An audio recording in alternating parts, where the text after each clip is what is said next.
All right, diving into the world of second marriages today. We're tackling a chapter from Second Marriages. Why 40% succeed, 60% don't, and let me tell you, that title alone makes you think, huh, Yeah, the 60% failure rate definitely grabs your attention. makes you wonder what they're missing, right? Like, you'd think second time around you'd have it figured out. You'd hope so. But this chapter jumps right into why that's often not the case. It's not just about saying, I do, again. It's about beating those odds. Okay, so how do we do that? Break it down for us. What's the roadmap to a successful second marriage, according to this book? Well, they break it into three key areas. First, understanding why that first marriage went south. Not about blame, but recognizing patterns, Okay, patterns. Like what? like this use versus I shift they talk about. Have you ever seen that in relationships? Where that we're a team feeling fades. Oh, for sure. People get busy, focused on their own thing. Exactly. Jobs, kids, hobbies. Suddenly you're living parallel lives instead of intertwined ones. And that's even more crucial in a second marriage, right? Because you're both bringing that baggage from those past me versus us struggles. Precisely. It's like, okay, we both messed this up before, so how do we not do it again? The book uses this interesting example. Men who become stay-at-home dads after divorce. Oh, interesting. So not even a bad thing, just a change that can cause issues if it throws off the balance. Yeah. Huge role shift. And if those expectations aren't clear beforehand, resentment builds fast. Like, wait, this wasn't the deal I signed up for. Which makes me think about unspoken expectations in general.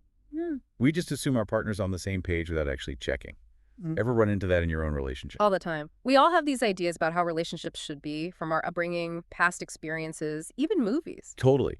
And when reality doesn't match that picture-perfect image, we blame our partner instead of questioning the image itself.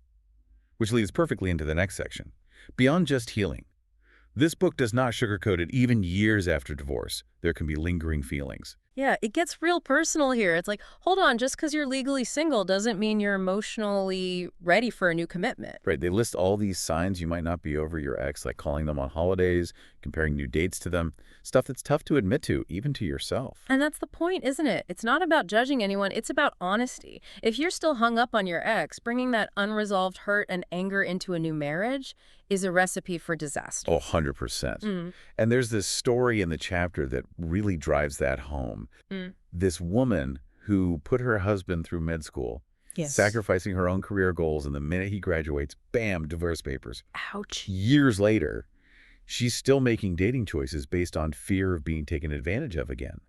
Shows you how those past experiences can linger.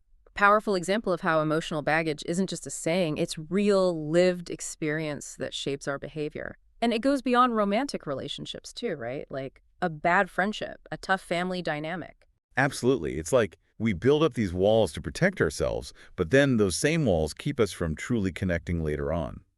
This chapter makes you realize how much work we need to do on ourselves before even thinking about a second marriage.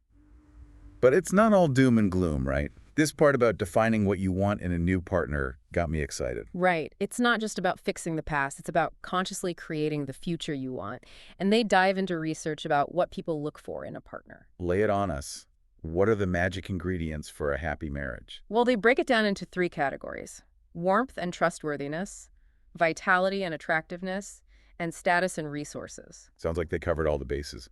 So is it just about finding someone who checks all those boxes then? That's where it gets interesting. The book argues that it's not about just ticking boxes. It's about the trade-offs we all make. Trade-offs, huh? Yeah, like maybe you prioritize warmth and connection over financial stability, or vice versa. It's different for everyone. That makes sense. We all come in with different priorities, shaped by our experiences, what we value. And what's fascinating is how this plays out for men versus women. The research suggests men often focus more on looks and wanting a family, while women lean towards stability and resources. Interesting. So it's not just about finding someone good, it's about how those strengths and weaknesses mesh with yours. Exactly. It's like putting together a puzzle, the pieces have to fit. And the book actually has this exercise where you list your ideal partner traits and categorize them. What are you willing to negotiate on versus your absolute non-negotiables? Oh, I like that. Forces you to get real with yourself about what truly matters. Okay, so we've gone from dissecting past failures to basically prepping for success in a whole new way. This is heavy stuff. Mm, but I feel like we've only scratched the surface. we have, and the book hints at even more to come. Like, how do you actually apply these insights? What are the specific principles for building a strong second marriage? That's what I'm dying to know. It's one thing to understand the theory, but how do you put it into practice, especially with blended families, finances, all those added complexities? Right. And remember that communication style thing we touched on. Barely mentioned in this chapter, but it's huge EE. You could have perfectly aligned wants and needs, but if you speak different love languages, you're in trouble. That's a perfect segue into the next part of our deep dive. We're going to take a closer look at this whole emotional recovery process because it's clearly more complex than just saying, I'm over my ex, let's move on. And we'll explore those specific challenges unique to second marriages, like blending families and those tricky money talks. Because knowledge is power, especially when it comes to beating those 60-40 odds. So this whole emotional recovery thing, Yeah.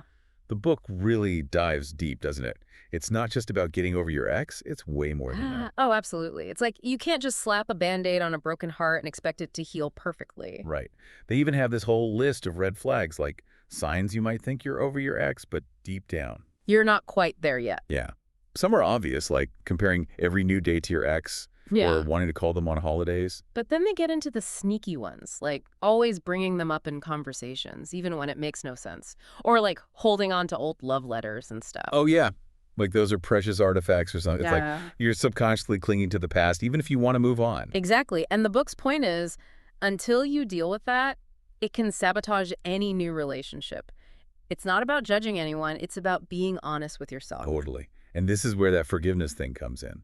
Not just forgiving your ex, but Forgiving yourself. yeah, that's huge EE. Yeah. Especially after divorce, it's easy to get caught up in the blame game, right? Like, what if I had done this differently? Shoulda, woulda, coulda, coulda. And that kind of thinking keeps you stuck. The book says true forgiveness means letting go of those negative emotions, both towards your ex and yourself. So you can start fresh. Easier said than done, though, right? It's not like you just flip a switch and poof, all that hurt is gone. Yeah. It's a process. The book suggests things like limiting contact with your ex at first to create space for healing, journaling, therapy, even mindfulness to work through those tough emotions. I like that they talk about therapy because let's be real, sometimes we need help unpacking all that baggage. Oh, for sure. A therapist can give you that outside perspective, help you see those patterns that might be holding you back. Like having a relationship coach in your corner. And they also mention leaning on friends and family for support, too. Right, because it's tough to do this alone. Having people you can talk to who get it, that makes a difference. So it's understanding the past, forgiving, but then there's this whole other level, changing those negative behaviors and thought patterns that might come from that past relationship. It's like cleaning out your emotional closet, getting rid of the stuff that doesn't serve you anymore. But that can be hard because those patterns are so ingrained sometimes. It's like wearing shoes that are too tight, but you're so used to it, you don't even notice the pain anymore. Perfect analogy. The book says identify those patterns. Maybe you always avoid conflict. Or put your partner's needs above your own to the point you lose yourself. And then it's about making a conscious choice to do things differently. Learning to set boundaries, communicate better, prioritize your well-being. Realizing you're worthy of love and respect no matter what happened before. That's powerful stuff. I mean, this Yeah. is deep. Way deeper than I thought we'd get with a chapter on second marriages. It's like they're saying, hold on, before you jump back into marriage, make sure you're ready, the best version of yourself. Which brings us to that next phase, right? Defining what you want in this new chapter. Okay, yeah. Mm. And this is where the book gets really interesting because they talk about those three big things people look for in a partner. Warmth and trustworthiness, vitality and attractiveness, and status and resources. The trifecta. Sounds like the ultimate wish list, right? But here's the catch. The book says it's not just about checking those boxes, it's about the trade-offs we're willing to make. Trade-offs. Explain that. Like maybe you value emotional connection more than financial stability, or the other way around. We all prioritize things differently. Right, we come in with our own needs, shaped by our experiences, what we think is important. And they point out how this plays out differently between men and women. Men often prioritize looks and wanting a family, while women lean towards stability and resources. Makes sense, right? It does, yeah. Evolutionary biology, societal norms, it all mixes in. So it's not just finding a good person, it's about how your strengths and weaknesses match up. Like building a puzzle. The pieces gotta fit. And the book has this cool exercise where you list your ideal partner traits and then categorize them. What are you flexible on versus your absolute deal breakers? Oh, that's smart. Really makes you think about what truly matters. Yeah, no more settling for good enough. It's about finding the right fit for you. Okay, so we've covered understanding past mistakes, healing, and now knowing what we want. A lot of info to digest, but this feels like just the tip of the iceberg. It is. The book goes even deeper in the next chapters, talking about specific strategies for building a strong second marriage. And that's what we'll dig into next, right? Exactly. Communication styles, the challenges of blended families and finances, all those juicy details. Because remember, the goal is to beat those 60-40 odds. And while love's never a guarantee, the more prepared you are, the better your chances of making it work. So stay tuned as we keep diving deep. There's a lot more to uncover, and we're just getting started. You know, going through this deep dive, even though I'm nowhere near a second marriage myself, I feel like I've learned so much, like applicable to any relationship stuff. Right. It's not just about remarriage. It's about understanding relationships, period. Mm. And this chapter, what really struck me is how much it emphasizes taking responsibility. Yeah, it'd be easy to just blame our exes for everything that went wrong, but this is like owning your part, you know? Totally. Like they say, when you point a finger, there's three pointing back. Mhm. Not about beating yourself up, but recognizing those patterns you bring in. Like, okay, maybe I do avoid conflict, or I always put their needs before mine. Those are things you can actually work on, which is kind of empowering. It is. Instead of being a victim of your past, you can use it to become a better partner.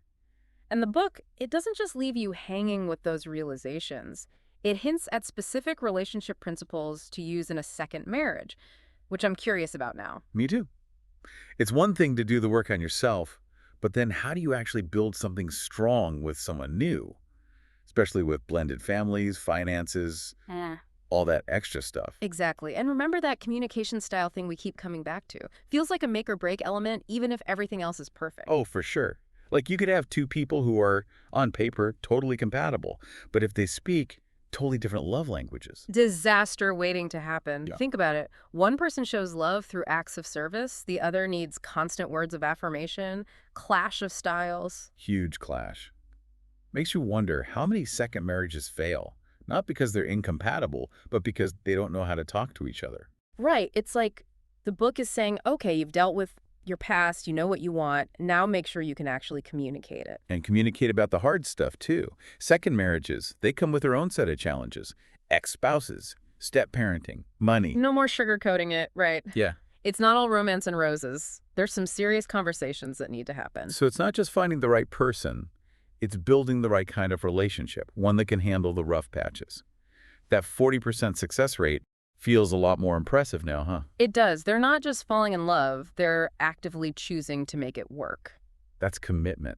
And even though this chapter focused on second marriages, so much of it applies to any relationship, don't you think? Absolutely. Self-awareness, communication, knowing what you want, that's universal stuff. So for anyone listening, whether you're thinking about remarriage or just navigating any relationship, remember, it's not about finding someone who completes you. It's about finding someone who complements you. And that starts with understanding yourself, your past, what you want for the future. Embracing the whole journey, ups and downs. Yeah. Building something that's not just happily ever after, but happily evolving. Couldn't have said it better myself. That's a deep dive worth taking. Absolutely. Thanks for joining us on this exploration of second marriages. Hope you learned something new, feel inspired to tackle your own relationships with more, I don't know, intention, awareness, And honesty, don't forget honesty. and two. Until next time, keep diving deep.